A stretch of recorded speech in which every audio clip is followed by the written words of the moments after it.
also wanting inspiration to get through the week or to hear the wise words of our speaker. Some think they are just here for a free cup of coffee, but even they will leave with a lot more than that. This is not the first time I have described New Thought Center as a bring your own God church. Many years ago, I started to write an inspirational book. And being a person of few words, I struggled through the first few pages. That was as far as I got, except for one thing that stayed with me, the title, All Roads Lead to Home. We at New Thought Center of Hawaii aspire to be one of those roads on the path to home. Woody Plaut is our speaker today. He and his wife Aviva will also treat us to music, some of it being his original tunes. No, actually, we're just doing tunes from, because it's Torah centered, we decided to just do Torah centered music. No original Woodies. Another time. Okay, can you give us a song? You ready to do a song for us? We're really good at laying it. Okay.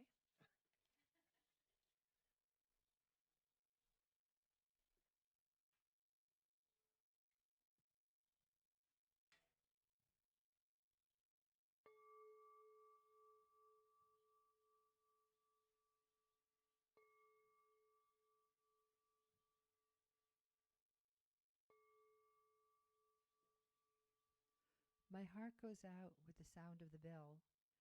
May all the hearers awaken from forgetfulness and transcend the path of anxiety and sorrow. Get comfortable for a silent meditation. I would like to focus it on remembering things that we are grateful for.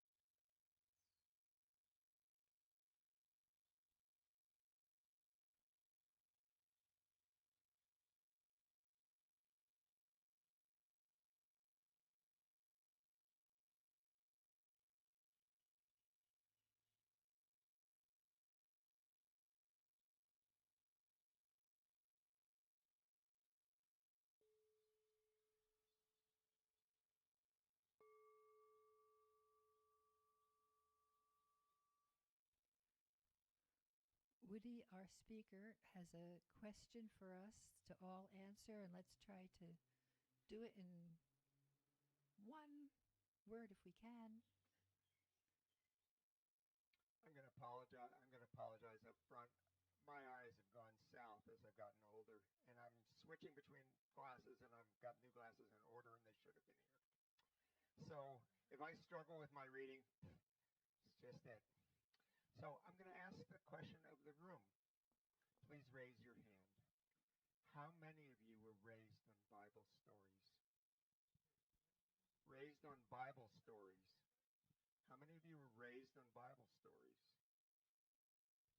Which were the ones in particular? Give me an example of a Bible story you were told when you were young. Where's that other mic I gave you?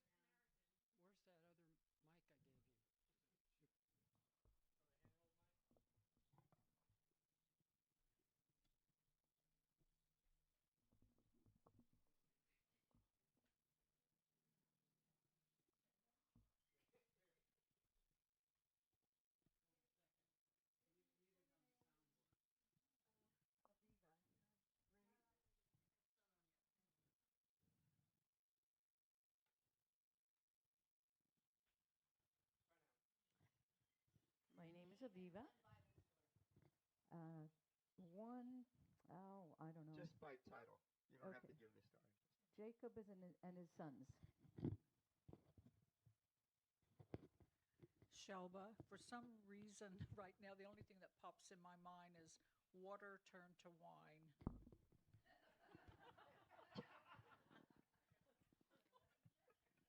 I have not been brought up on Bible stories, so.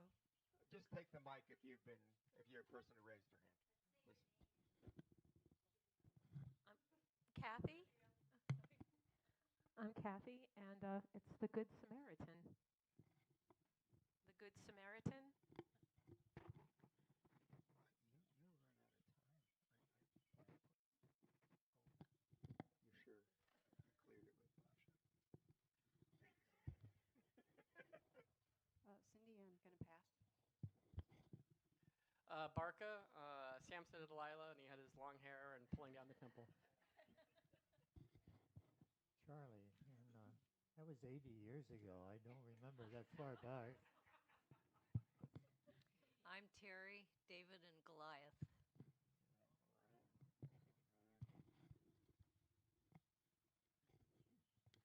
I'm Leah. Jesus in the fishing boat and then walking on water. Good morning, I'm Theo. I most remember the story of Abraham. I have David and Goliath was on my mind too. I'm Martha. The Beatitudes. Jesus reciting the Beatitudes. I'm Lloyd. The birth of Jesus.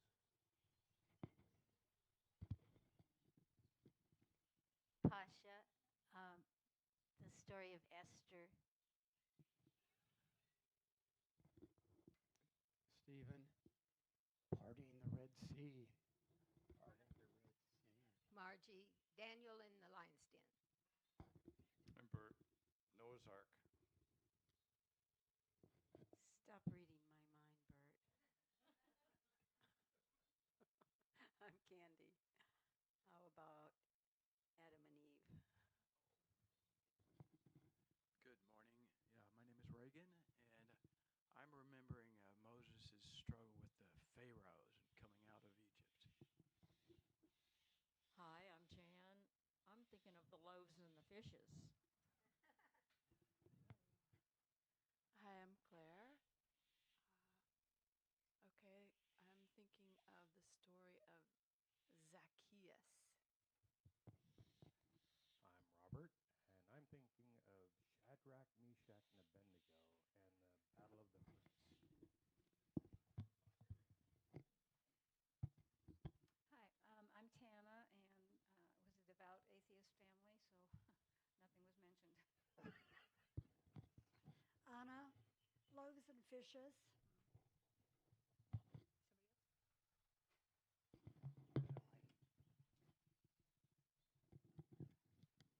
I can just say that almost all of you were raised in Bible stories. So today I'm basically going to give you the background and how our Jewish community who uses the same space, also does this. You asked me to do a song now, so Aviva's going to step up and do a song. She'll use one of these right here. Which one, Aviva? It's Chaim.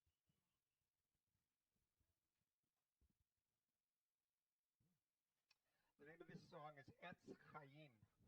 Etz Chaim refers to the tree of life, and the tree of life in Judaism has always been the Bible.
haunting, lilting tune to me.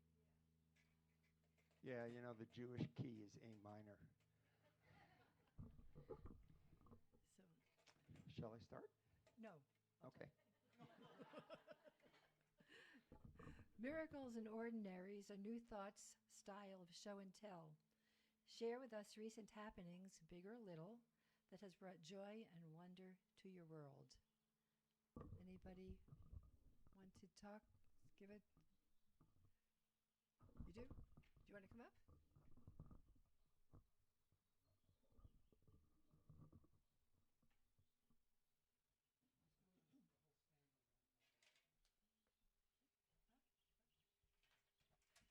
Good morning, I'm Martha.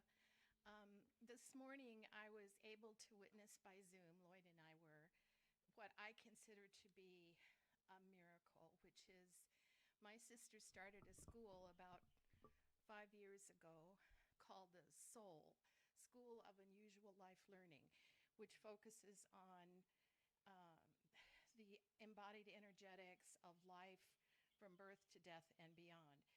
And she graduated her first class this morning of 12 students as whole life doulas. So they have taken those teachings and created this program called the Whole Life Doula Program. And it was just very touching, rewarding, because it's been a difficult time during COVID and beyond to get all these things going. But it was beautiful. And to me, it's a miracle.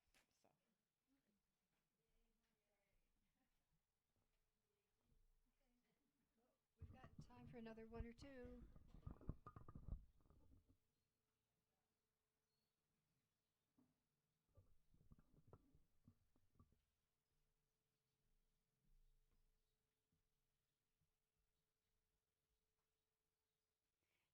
Last week, I noticed that there was only one magazine left in the free magazine tray that we like to put out on Sunday mornings. So I decided this morning I would bring some back issues and contribute them.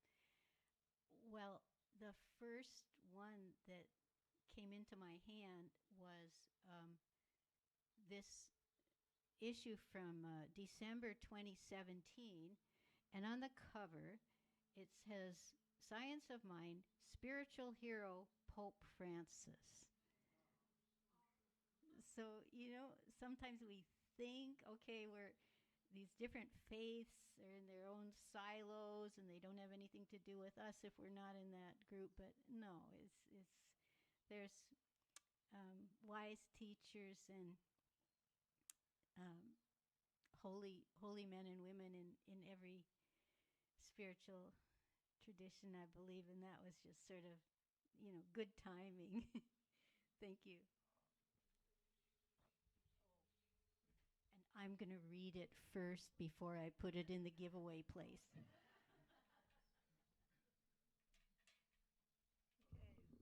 One more.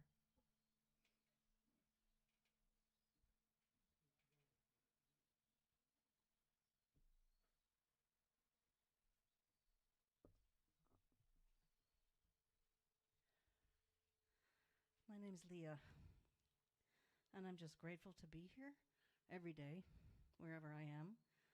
And I think that the longer I live and the more the things that I learn, that if each of us take that perspective, every day is certainly a miracle.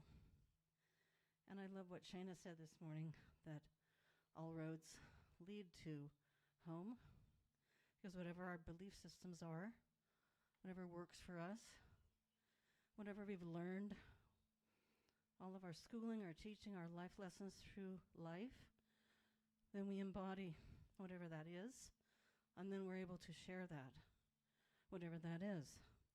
I was a professional photographer in my career, and I was in Orange County, California, which, if none of you know Orange County, California, it's quite a magical fizzle bubble of people with different kinds of value systems. And at the time, I was very well paid for what I did. I was using my talent, my vision, my heart to care about people and to see the beauty in them. And today I was gifted again with my physical challenges recently, I've been gifted by numerous people here, and I'm not going to use names or point fingers at anybody, but so many of you have stepped up with your abilities, your kindness, your talents, and I'm learning more that each of us have so much to give each other of those talents, those knowledges, the intuition, the training. And so whenever we can step up in life and offer that to another person, that's a miracle. Thank you.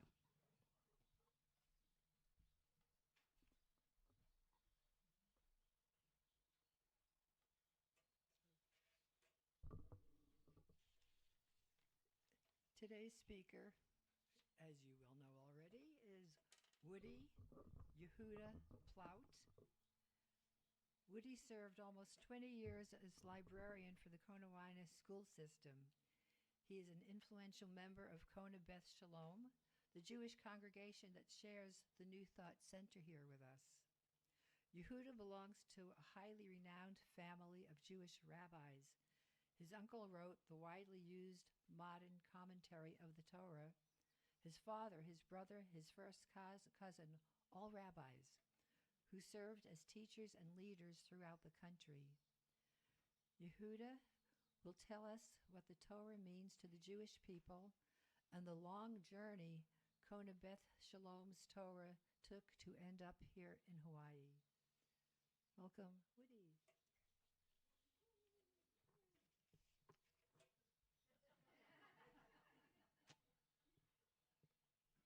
Which is greater, study or action?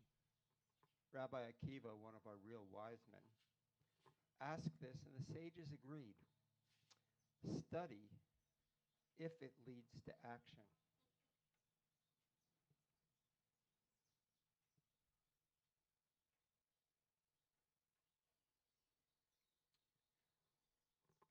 Epitomized by Ezra. In the Bible, Ezra was a prominent figure in the post-exilic period of Jewish history. That was the 4th and 5th century BCE, before the Common Era. He played a key role in restoring religious life and institutions after the Babylonian exile, considering one of the people who brought the Jews back from the Babylonian exile. He was known as a spiritual leader who played a crucial role in the post-exilic period in Israel, particularly in the return of the people from the exile. He was instrumental in restoring religious life among Israelites and enforcing the Torah, which was what we call the first 5 books of the Hebrew Bible, also known as the books of Moses or the Pentateuch in Greek. He was skilled in writing and copying documents and was a scholar who studied the Torah. He is credited with compiling the Torah. That's why I actually started, because not only was he studying, he was an active member, and he did things. He brought the Jews back, and he also put together a myriad set of writings into what we know as the Torah today. He's credited with compiling that, and he's also an important figure because he also wrote 2 books of the Torah, at least Ezra and Nehemiah. And he also is considered to have written the books of Chronicle and the book of Malachi. Traditionally, he's also credited with establishing the Great Assembly of Scholars and Prophets, which was the forerunner of the Sanhedrin, which was the Jewish scholars who gathered together after the Second Temple was destroyed. He is credited with starting the practice of reading Torah regularly in public, the Amidah, which is a long prayer that is said in every single prayer session, and also the celebration of Purim, Esther's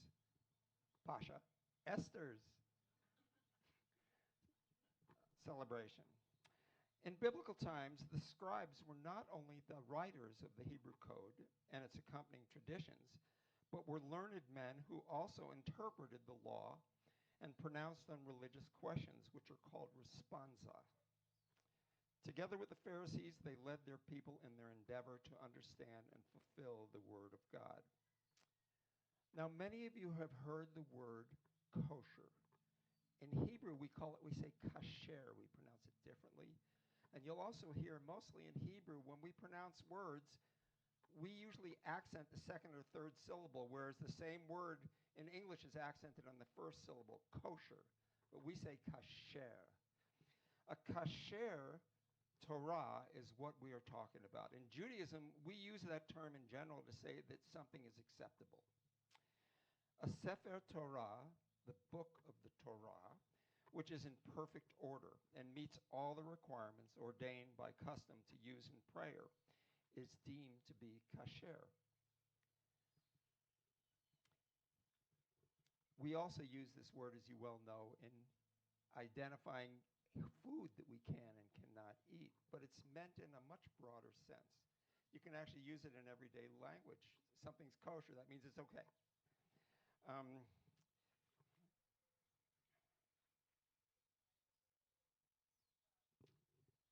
Oops. Hey, I'm sorry, I can't see very well. Okay, go back here. Okay, so this particular slide actually is our Torah. And you can see that this Torah is formed in panels. And I don't know if you can see, but right here you can see there's actually a panel that is joined. It's written in long columns. And by the way, I did not bring the Torah here because the Torah is actually a religious thing that we use. We don't use it in show and tell. So I'm going to show you pictures of things, but if you are welcome, every one of you, you're invited to come to our Torah service that we lead once a month here, and you can see it up close. You're invited to come up and see it and study the same way we do when it's opened up in front of the community. So the fourth Saturday of the month, you are welcome to come, and you can experience the Torah for yourself in the live. Now, here are pictures of what the Torah looks like. This isn't working. This is the most famous part of the Torah. This says, in the beginning, God created the heavens and the earth. Bereshit bara Elohim et hashamayim et haaretz. And you can see, by the way, that there is where on the ink. Note that because it's going to come up as I speak. About the nature of using this thing over and over again. It's a live document, and it wears out like we do, like my eyes have. This is the time in the Torah when Jacob, who was left Esau, stolen the blessing of his father, gone and married Leah and Rachel, and come back, and on the way back he is going to meet Esau. And he's quite frightened about what's going to happen, and this is the part of the Torah where this story is. Note the writing changed, the calligraphy changed. This particular part is the part that's about someone who mentioned the parting of the Red Sea. This is the part where the Pharaoh decides, uh-oh, I let my labor force go. I better send out the 600 chariots and get them back. And this is the part where that is written.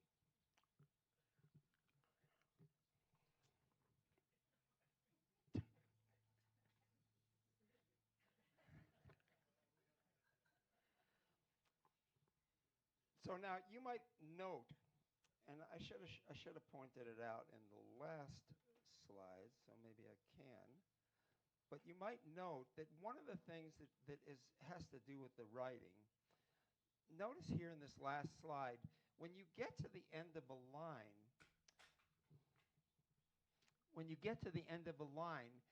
this is what's called justified. And if you've used a computer, there's justified columns. And look, the Torah, all the time, you saw in that first picture where we were using the Torah, you see that everything are columns, and the columns are lined up side to side. And you see what the writer, the scribe, has done is he has extended letters to get to that straight line. on the side.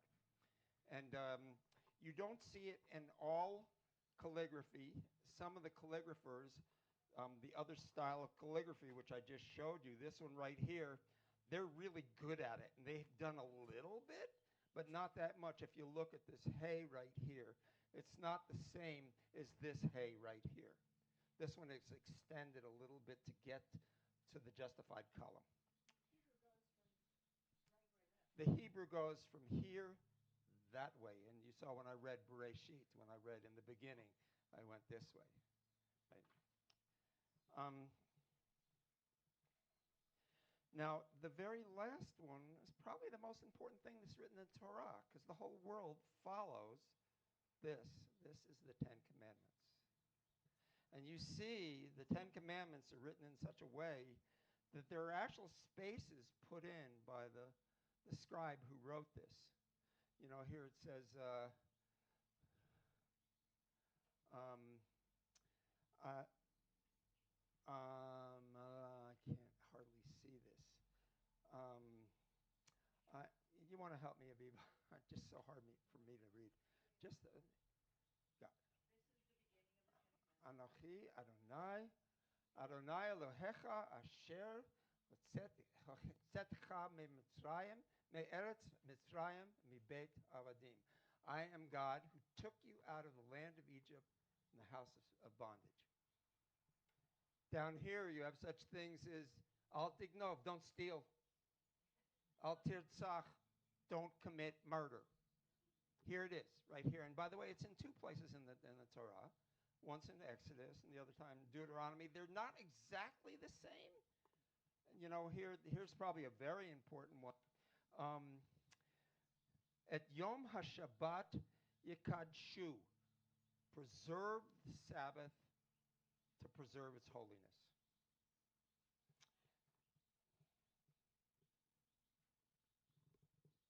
Now, no marks of any kind may be made on the parchment other than the written text.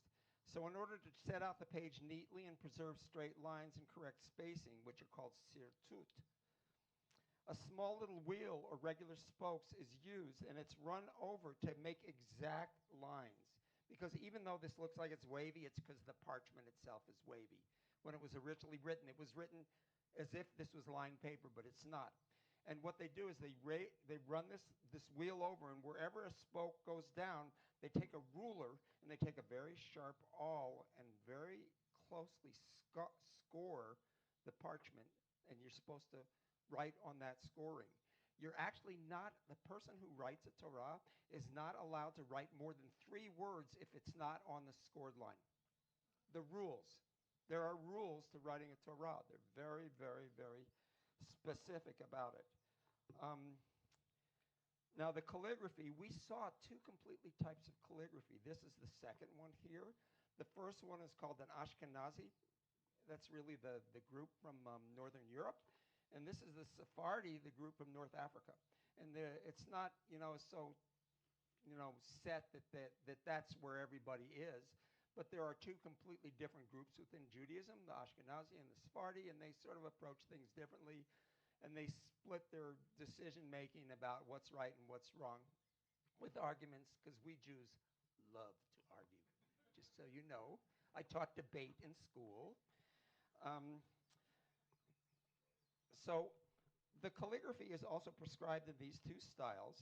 However, some communities actually have their own unique traditions for writing scrolls, like the Yemenites, who instead of having 51 lines per column, and this is just a section of a column, they only have 42. And they have slightly different letter shapes as well. However, I will tell you, every single Torah is exactly the same to the word. There are no differences between any version of the Torah. Now, actually, amongst the Sephardi also, sometimes they have different spellings for words, but it's the same word. Now, the equipment used by the scribe is also of great ritual importance. This is a scribe who came here, and you can see on the side here, these are the tools that he uses to write the Torah. Notice he uses a quill there, and he has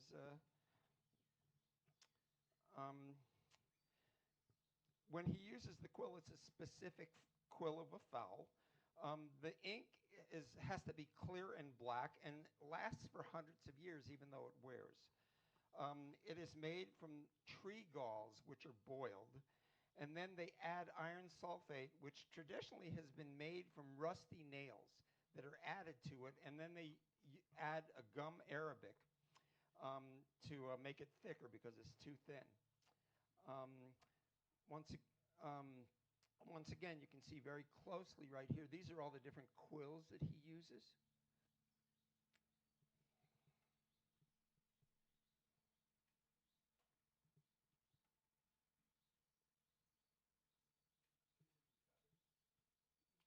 What was that?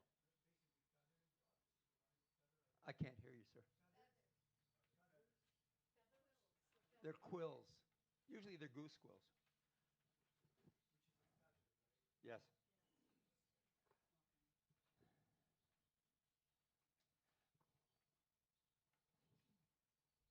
Now, the point of these must be very, very sharp, and I actually have a picture of him actually writing it. If you look really closely, look how sharp he's made this, and he continues to work on it, sharpening it. He sharpens before every time he writes a letter. And there are also rules for how he actually does the writing. He treats the name of God with the greatest reverence. The name of God must always be written in one attempt with no interruption. Now, for the most part, there are a number of names of God, but the main one that we talk about is the Tetragrammaton, which is 4 letters. Yud, He, Vav, He, which we don't actually know how it's pronounced. It was only known, the pronunciation was only known by the highest priest who said it in the inner sanctum of the Second Temple, which is no longer since 70 CE. So we don't actually know how to pronounce the name of God. Some people say Yahweh, but we don't actually know. So when he writes the name of God, he must write it from beginning to end. If someone comes into the room and asks him about something or other, he has to complete the writing or he can't use that particular writing, and he has to cut it out and replace it with new parchment and write it again. Now, the way he does that is by by chamfering a small patch of parchment that he glues into the place that he's cut out, and he uses cow skin that has been boiled and then mixed as a glue and put on this to glue it the patch back in. Now today, a scribe goes by the name of Sofer. And for the rest of the time here that I'm talking about this, I'm going to refer to him as a Sofer and not a scribe. That's our present Hebrew word for the scribe. The Sofer is a very, very honored person in our community. They traditionally have to bathe every single time they write the name of God. Now, the name of God in the Torah is 2,378 times. So needless to say, this guy's a pretty clean guy. And also, it takes a long time to write a Torah because he has to keep taking baths.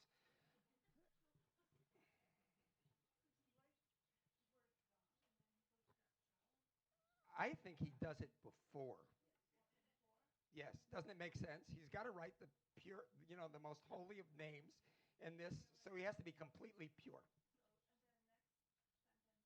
He might have to do it again because sometimes God is a couple times.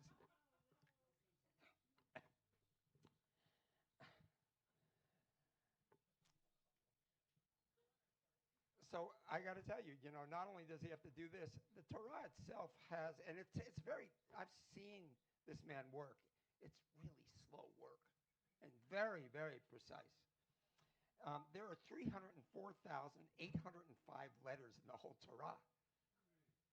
So,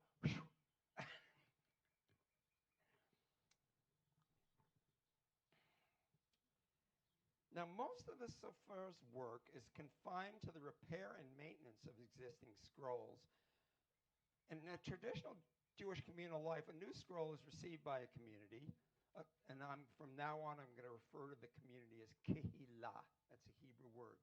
Kehillah is us, the community. You're a community here, you're kehillah. And when the new Torah comes into the community, there's really a lot of rejoicing.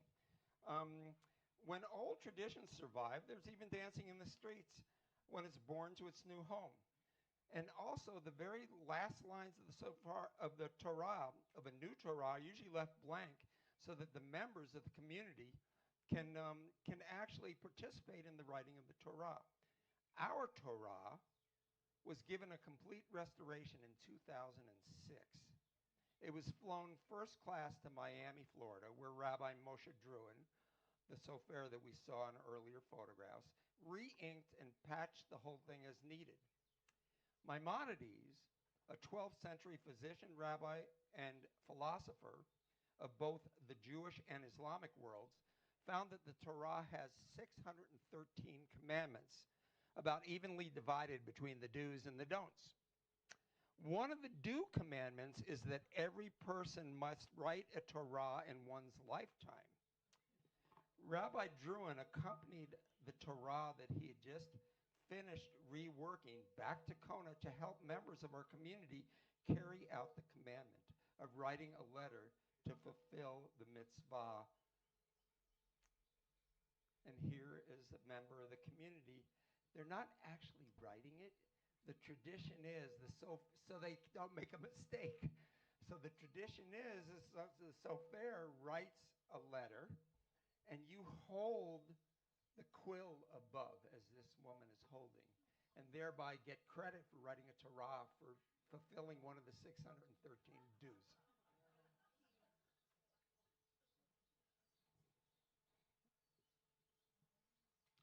And by the way, when our Torah was brought back, our governor at that time was Linda Lingle. She was a Jewess, and she came here and she wrote a lamed.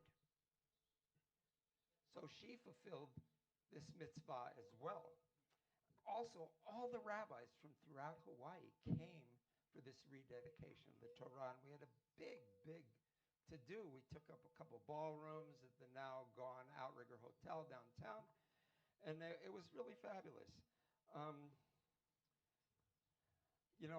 Here he came back in 2019 to once again help us re-ink.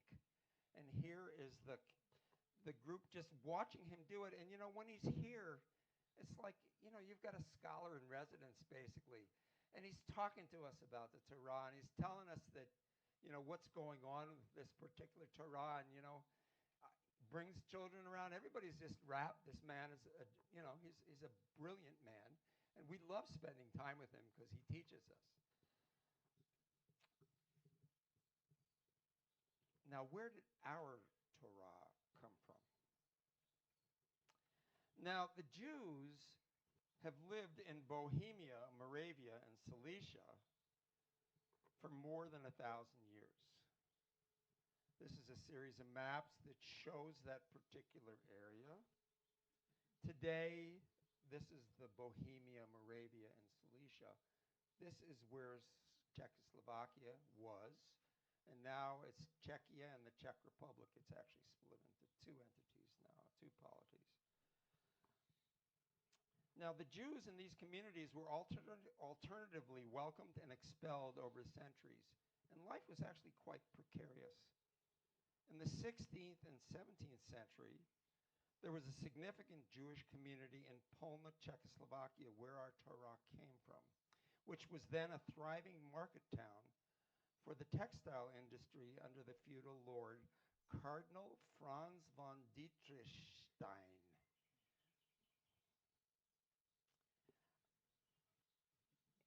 He made the Jews live in a ghetto. Though many old ghettos disappeared as they succumbed to modern urban development, some are fairly well preserved. This is where Polna is today. And you can see even though it might be hard. You can see where Prague is. And immediately to the south, here's Prague right here. Here's Polna right here. And when you look at a map and compare it to Moravia and from before, it's basically on the border between Bohemia and Moravia.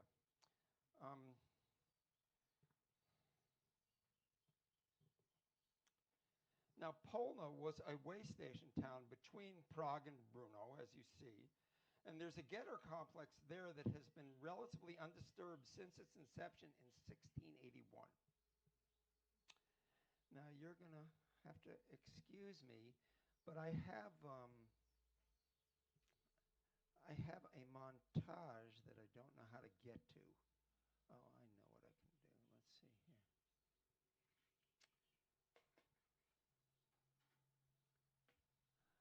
My wife, Aviva, and myself went to Polna. Aviva, can you come here and help me see? I just can't. Can you just exit right here? Sure. It's just, you have to do it really slowly and find it somewhere.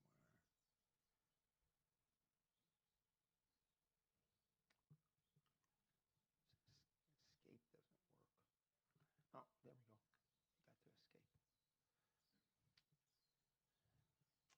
Okay, so now we have to go. The mouse isn't working. How about this mouse? I got two of them to go with. There it is.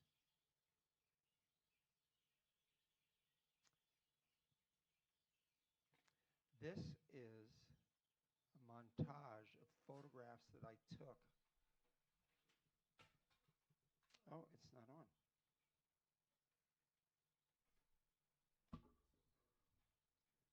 And now it's saying low battery. So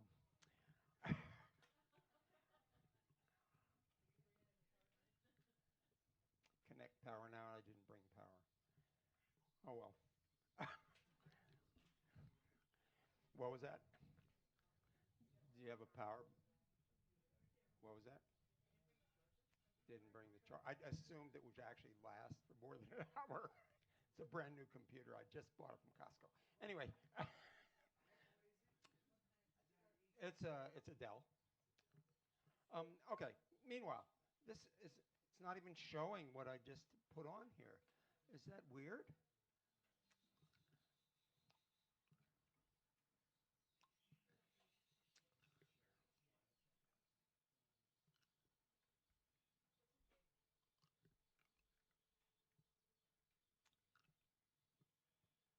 So I can't tell you why it's not working. Should I just flip this and you'll just see the smallest?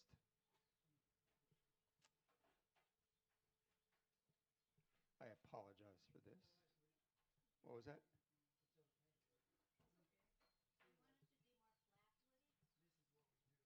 No, I wanted to this. It's not showing what's on here.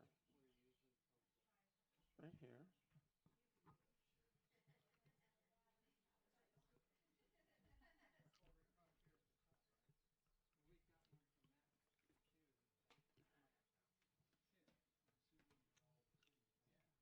Let's just start again.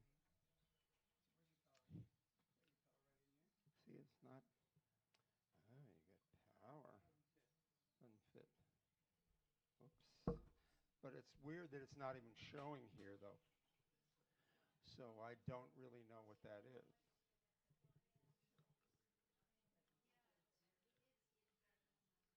We showed it before, so.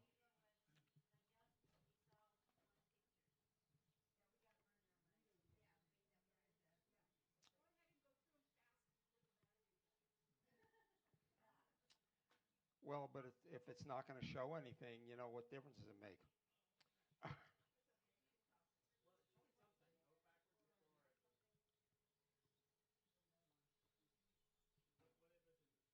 It's not showing anything. Yeah, it is.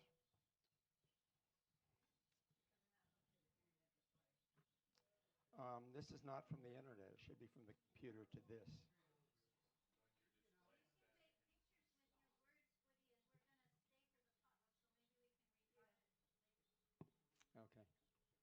I apologize. We tried all this beforehand. But so much of the power of what I have put together is actually in pictures that we can't see. So.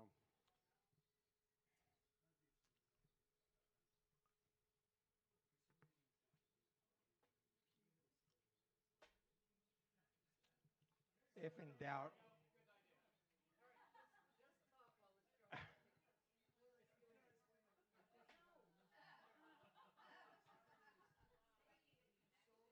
Okay. No idea.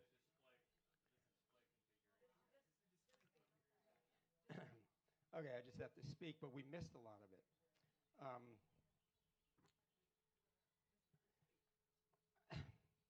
I apologize. I'm a little flustered. Say that again? Yeah. Okay.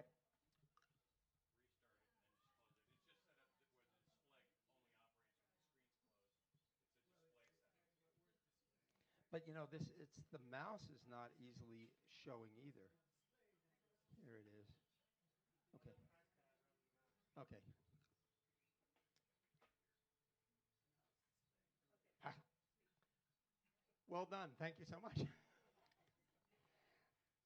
So I actually took these photographs. We actually went to Polno, and we took pictures of what was there because there are no Jews there. No Jews there, not since World War II, not a one.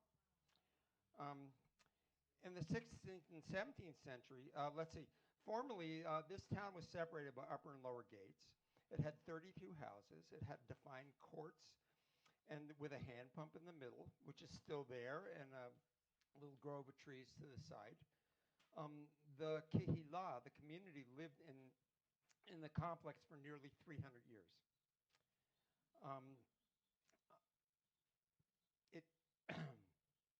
The town of Polna is located at the confluence of two rivers, the Slapanka River and the stream of the Ochazovsky Potok. The Jews were not allowed to own land in this time, so they had to settle in the town among their Christian neighbors. They worked as merchants, tradesmen, and small-scale manufacturers, but they were never free from discrimination, humiliation, and disdain. Through the centuries, decrees in Polna's legal patent book showed that Jews were not required to perform certain civic duties, such as army service or night guard, because they weren't trusted. However, such service would have earned them status as fellow citizens, something that townspeople did not want them to have. Jews could engage in trade, which was still restricted, but not much else. They were forbidden, for example, to sell meat to Christians or to testify against Christians in court. The king, local nobility, and the church all regularly levied business taxes in the form of gold payments, and these taxes, in effect, protected their rights of residency. Now, the cardinal excluded non-Catholics from his diocese in 1654, but allowed Jews to remain because they paid taxes, and he regarded them as witnesses of the miracles and prophecies of the Old Testament. However, in response to complaints from the Gentiles, during his visit in 1676, he established a ghetto near the small Jewish cemetery on the edge of town. Still, local landowners resented the Jewish presence, and the area suffered from poor sanitation. In 1681, the Polna ghetto was moved to its present location where we visited. Now, in their new environment, they were permitted an autonomous municipal unit with a Jewish judge. They built a tannery and dug a well. The town registry listed the names of Jewish magistrates as some of the earliest community leaders, basically with official government function. In the first few years, the Kehillah met and prayed in a wooden shack in a member's yard. But in 1682, they put together money and they get permission to build a town hall, which became their synagogue. It was completed 2 years later in 1684. And then it continued to grow. There were 50 families of more than 300 people by 1714.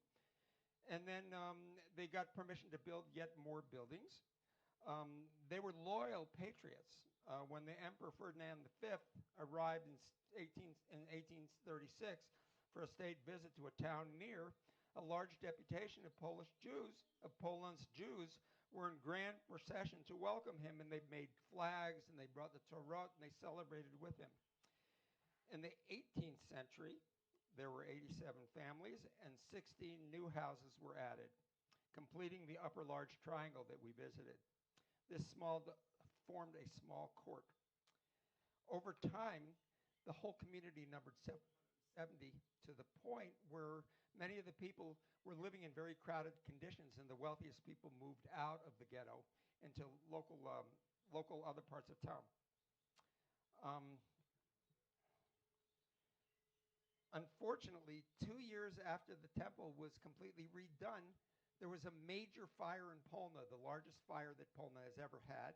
It burned every single Jewish house. It burned most of the community itself. 3,000 people were left homeless. And needless to say, they had to rebuild, but from that point on, the community diminished until World War II.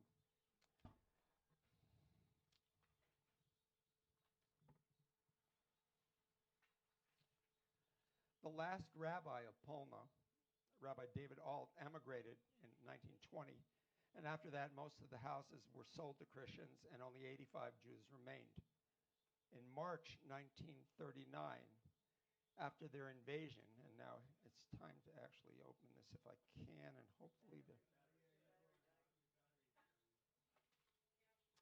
oh well, I will describe to you the slides that I have, because they're quite shocking. I did a deep dive on this, as I do with so many different things. And, some of the stuff I found was just horrible. When the Nazis attacked, the Nazis confiscated all the Jewish property. And by the end of all the deportations, which started in 1941 and continued through 1944, at the very end, the last deportation, there were 40 Jews who were deported. Only 2 of them returned, and 2 adults returned, 2 children returned. One of the last Jews from that period, Esther Gutman, who came to Israel in 1938, told us of her childhood in Polna. She said, by 1930, we were only a few Jewish families in town, and it was hard for my grandfather, the Chazan, to gather a minyan for the prayers. There was no one to act as the shul klopper, the person who knocked on the doors of the community and said, come out, Shabbos, Shabbos, everybody, come pray together. He also, my grandfather, would give free meals to any Jews who were traveling through, because to pray, the Jewish community requires that there be 10 males. So basically, even though he's giving a free meal, what he was really doing was trying to create a minyan so the prayers could take place. Now, the Nazis confiscated all Jewish property during World War II. They shipped documents, books, and ritual Judaica to Prague for the projected, quote-unquote, Museum of Decadent Jewish Culture. Of the 40 Jews deported from Polna, so few returned, there was nobody to renew the community life. The abandoned synagogue served briefly as a church of the Czech Brethren, and then as a storeroom as it slowly fell into neglect and ruin. And I had a slide of actually the collapse. There's nothing there but just some walls. You don't see anything else. There's collapsed infrastructure just on the floor. In addition, the cemetery, the Jewish cemetery, went into disrepair, and I had a slide of the entrance to the cemetery with a steel gate and the Star of David there. And then beyond that are all the gravestones in disarray.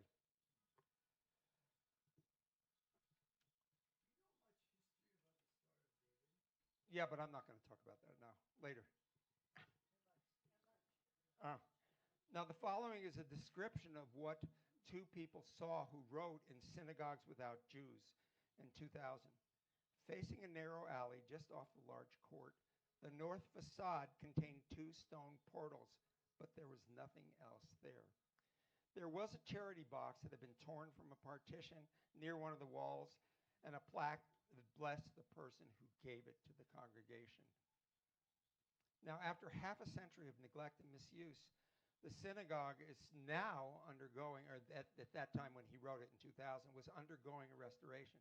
because the photograph that I showed was taken in 1991. So there was a massive restoration that came that was funded by the Jews of Prague and World Jewry.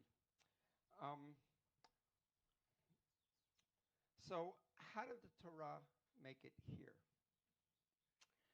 When the Munich Agreement was signed in September 29, 1938, Great Britain and France agreed to Hitler's demands to be given the German-speaking border region of Czechoslovakia and renamed it Sudetenland. Immediately, the Germans marched in. The excuse they gave was there are a bunch of German people living there, and that should be part of our country. Does it remind you of anything like Ukraine?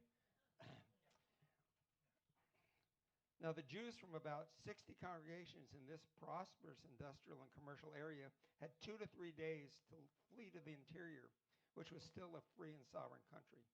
They left behind their synagogues, which were in German hands at the time of the destruction of the pogrom of November 1938, which in Germany is referred to as Kristallnacht, if any of you have heard of it. It was the night of broken glass. That's the translation of it. My grandfather, by the way, was on the list, and my grandmother hid him because my family is from Berlin. I have a slide then, because at that time during Kristallnacht, they destroyed Jewish synagogues everywhere that they went, and I had a slide of the Nazis inside a synagogue destroying everything. And it's absolutely shocking to see. You're in a house of worship, and there are these guys, jackbooted guys with Nazi insignias all over themselves, destroying everything that's in front of them. In almost every single case from Kristallnacht, all the ritual treasures of these attacked initial synagogues were completely destroyed and nothing survived. Then the Germans invaded the rest of the country on March 15, 1939, and Czechoslovakia was dissolved, became a protectorate of the Reich. In 1940, all the Jewish congregations were closed down. But the Jewish Community Administration was used by the Germans to execute their stream of decrees and instructions. In early 1941, the Nazis created the, quote, Institute for Exploration of the Jewish Question, end quote, as a branch of their Academy for National Socialist Doctrine and Education. This catalyzed their plan to confiscate Jewish libraries. And I have 2 slides that are so shocking. I'd never seen these before. One of them is a picture of Nazis in a row with their arms stacked with holy Jewish books that they're taking off the trash and burn. And then the other one is a set of Nazis coming down a set of stairs, also loaded with books. Powerful pictures. I'm sorry not to see them. I really am. The Germans invaded the rest of the, let's see here. Nope, next page. In 1941, the first deportation started, then mass deportation of Jews took place through 42 and finally 43. And when the final trains left, the remaining Jews were tasked with liquidating the communal and private Jewish property in the towns, including the contents of the synagogues. Their instructions were to send all the contents of the synagogues to the Jewish Museum in Prague. And I had a picture of the beautiful building now today, the Jewish Museum. There, it received thousands of books and clocks and pianos, and then the remaining Jews, after they distributed all the possessions of their communities, they also were deported. Now, the Jewish Museum in Prague was created in 1906. At the time the Nazis first took over Czechoslovakia, the collection was about 760 items. However, the inventory of the museum was significantly expanded as a result of the destruction of small synagogues throughout the country. In early 1942, the Nazis ordered the Jewish communities in the Protectorate to send books of value to Prague. By 1942, the SS had taken full authority of the museum and renamed it the Central Jewish Museum. And its new charter was, as such, quote, that the numerous heretofore scattered Jewish possessions of both historical and artistic value on the territory of the entire Protectorate must be collected and stored. The world was told that these items were being held in temporary custody until they could be returned to their rightful owners. As items were confiscated, their owners, now referred to as donors, were actually being deported to their ultimate death. The Nazi plan was to establish a museum to an extinct race, with an institute for propaganda and research to justify the final solution to the world. In August 1942, the curator of the Jewish Museum, I have a picture of him, his name was Karel Stein, was ordered to send a letter using his official museum letterhead to all the Jewish communities in the Protectorate, directing them to send all their religious items to the museum. These included Torah ornaments, religious books, silver, textiles, furniture, etc., and the tools of the person who does circumcision, the mohel, and the tools of the Chevra Kadisha, the people who did the burial society, because the Jews were a completely organized society within themselves with unique functions for individual people who did things for the community. All these particular treasures, that I say treasures, grew to the point where 13 buildings within the Jewish quarter in Prague were filled. Now, in addition to all these things, the Nazis decided they're going to use Prague as the place to store all the Jewish artifacts from all of Europe. So they brought all the Jewish artifacts into Prague, basically filling all these abandoned synagogues and then another 40 warehouses. The museum curators, whose numbers were augmented by Jewish artists, worked on the massive influx in the hope of preserving the legacy of Europe's Jews for any remnant that might survive and for the world to know. And I had a fabulous photograph I got of them cataloging all this stuff with boxes of stuff that are labeled behind them and them going through all the artifacts that have been shipped to them. However, the curators' deportations themselves were delayed because their skills were needed. But by the end of 1943, every one of these was sent to Terezin concentration camp, and almost none survived. In the end, at the end of the war, 8 synagogues and over 50 warehouses in Prague were stored with stolen items from Europe's synagogues and the personal possessions of Europe's deported and exterminated Jews. After the war, approximately 5,000 Jews returned. Most of them ended up going to Israel and the United States. The only Jews that were left in individual towns were the half-Jews, in other words, mixed marriage, and the empty synagogue buildings and homes of the Jews. Now, after the defeat of the Germans, a free and independent Czechoslovakia emerged, but it was a country largely without Jews. Most of the surviving Jews were in Prague, and yet there were very few of them, and most of them had already left. In February 1948, less than 3 years after the war ended, the communists took over, staging a coup, and created another dictatorship for the country. The Prague Jewish Museum came under that government control and was staffed mainly by non-Jewish curators. After the war, the scrolls, along with those of the Prague community, were transferred to the Myshli Synagogue, initially for storage. That synagogue also, and the Torot that were in it, came under the control and ownership of the communist government. In 1960s, Eric Esterick, and I had a slide of him here, was an American living in London. He was an art dealer, and he paid many visits to actually gather art to bring to his gallery in London. He became aware from looking at books in a bookstore of a collection. And then Arsha, which was the enfranchised communist arm that was designed to sell the Jewish stuff that had been confiscated, approached him and said, "Do you want to buy our scrolls?" he was a little taken aback. He went back to the synagogue in London, and he brought it up with his rabbi, and his rabbi said, "You need to go back and check this out." And I had a picture of the rabbi. And then he turned around and found a philanthropist who was willing to buy all of them, a man named Ralph Yablon. Ralph Yablon went to look at it, and he said, "This is worth buying." And then they got a Torah expert to go. He became a professor of Bible studies, Chimen Abronsky. And he went and he spent 12 days reviewing the whole collection.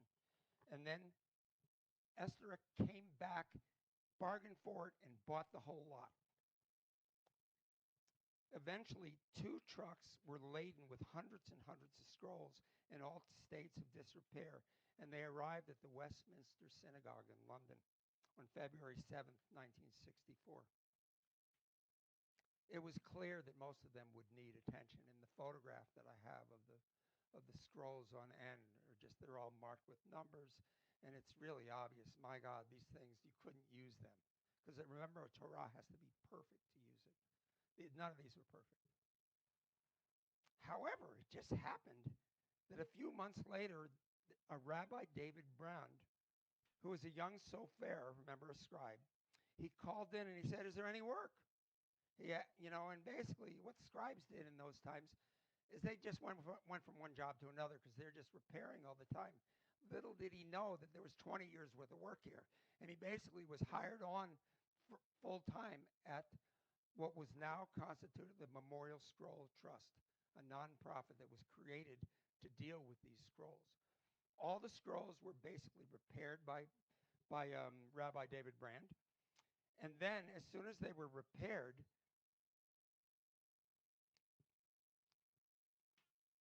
they decided to distribute them back to the community. In total, there were 1,564 scrolls that were part of the Memorial Scrolls Trust, now referenced MST. Now, the way the trust works is if you need a Torah to use, it's on permanent loan if you use it. We have a Torah that we don't own, but we are its guardian, and we use it. If our community dissolves, we return it to the trust, and they pass it on to someone who will use it. Our scroll is numbered 1384. It's part of the extraordinary collection that were looted by the Nazis.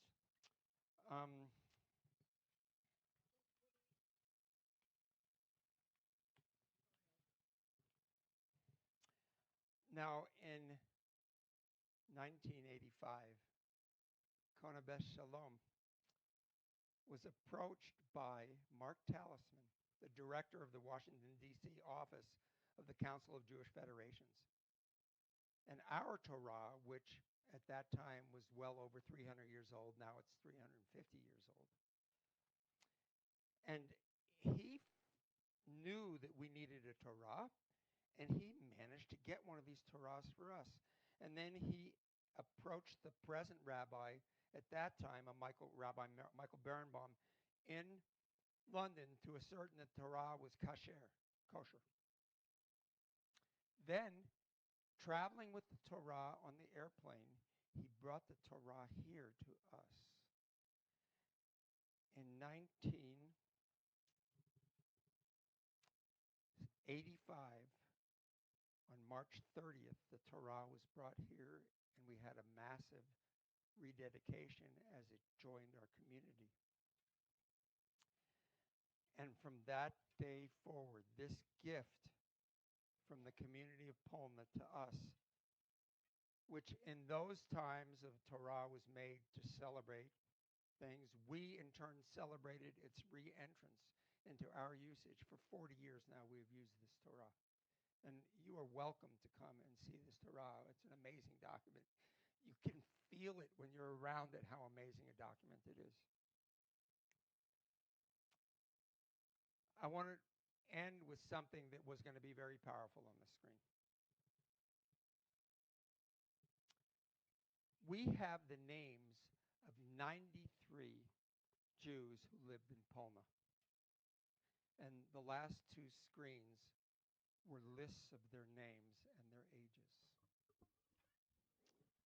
Now, the Nazis took every one of these people to the death camps. We know their names and the ages of the people because the Nazis kept accurate records of who was shipped out on cattle cars. There are no survivors alive today that we know of, and no relatives. We, as Jews, say a prayer over the dead called the Kaddish. There is nobody to say a prayer of the Kaddish over these people anymore. Now, as keepers of the beloved Torah scroll that the people of Polna once used and that we now do, we come together as a community every single year to recite the Kaddish for each of them during our Yizkor service on Yom Kippur, which is our holiest day of the year. We stand and we remember. There is no one else to say their names.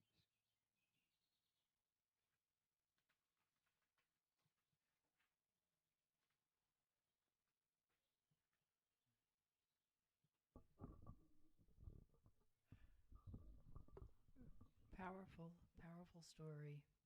Thank you.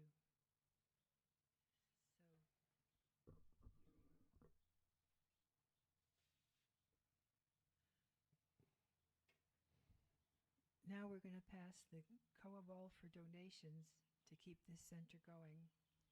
Even if you're not able to put in any green energy, hold the bowl in your hands for a short while and put in your loving energy. Do not discount how much this is worth.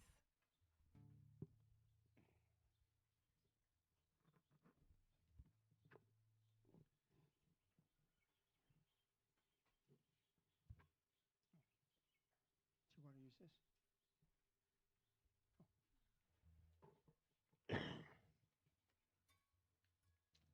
We're going to play for you Psalm 23 while you pass the bowl.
Well,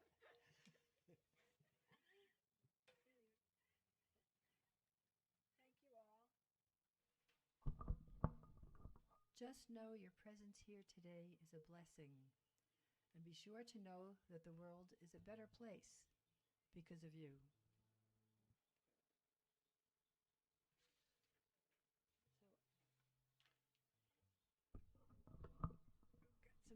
Anybody have any notices, anything they want to say? Woody, do you have any? Okay, so here's what's happening coming up at New Thought. We always have Sunday services here at 10 o'clock. You can watch on live stream. We have free childcare if you call in to make a reservation. The next 3 Sundays, Arliss Dudley Cash on 5-4. 5:11 is Jen Lightly.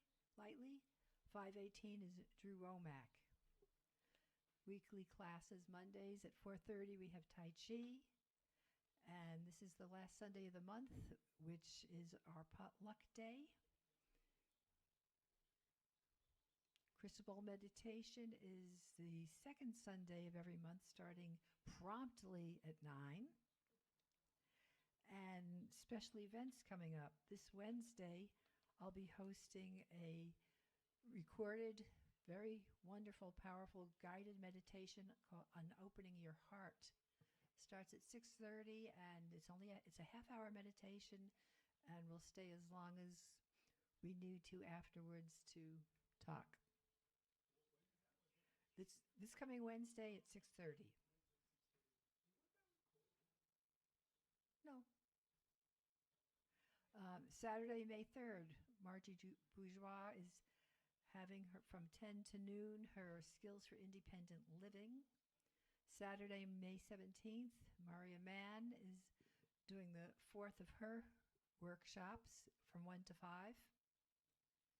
And we have the box over there to put any prayer requests in.